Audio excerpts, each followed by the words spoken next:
Welcome back, everybody. You have emailed about this since yesterday. We promised it yesterday. We got cut off because of that mess on Capitol Hill. But it could be the world's most powerful natural weapon of mass destruction. Yellowstone National Park, we know it's beautiful. It's also home to one of the world's few supervolcanoes. If it erupts, scientists say it would be more powerful than 60 million atom bombs.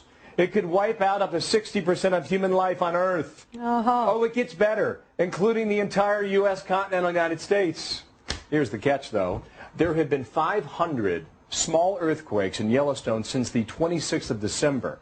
A signal possibly of a bigger, more devastating explosion maybe to come. Dr. Michael Rampino, volcanologist from New York University. Nice to see you, Doctor. Good morning. Good morning, Bill. What do you see in all these little small earthquakes we've been noting since the day after Christmas? Well, it certainly made us all sit up and take notice that something's going on in Yellowstone. It's known as a restless volcano. And people don't realize when they go to Yellowstone National Park that they're sitting inside the cauldron, the crater of a big supervolcano that's erupted a number of times in the past. Eruptions that are massive, hundreds to thousands of times the size of the Mount St. Helens eruptions of 1980. Wow, not to age ourselves here, but what happened in Yellowstone 600,000 years ago?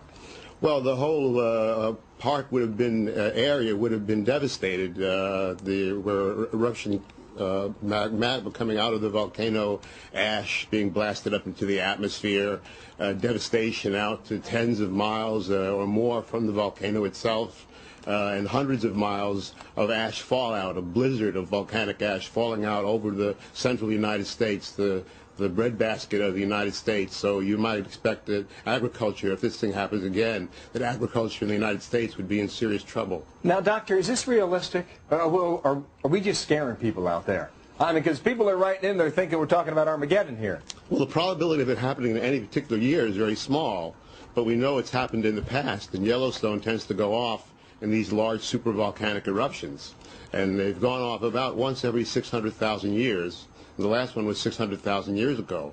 So we may be seeing a magma chamber that's doing things in preparation for a large eruption, or we may be seeing the presagings of a small eruption, or we may be just seeing a restless magma chamber where some things are moving around and then things will go back to normal again, and we won't have an eruption for 1,000 years. All the earthquakes, the small ones we talked about, interesting over the last 2 weeks, but been out to Yellowstone. Have you been there? Yes, I have. You know Old Faithful, right? Old Faithful goes off, what, every hour, every 90 minutes, whatever it is.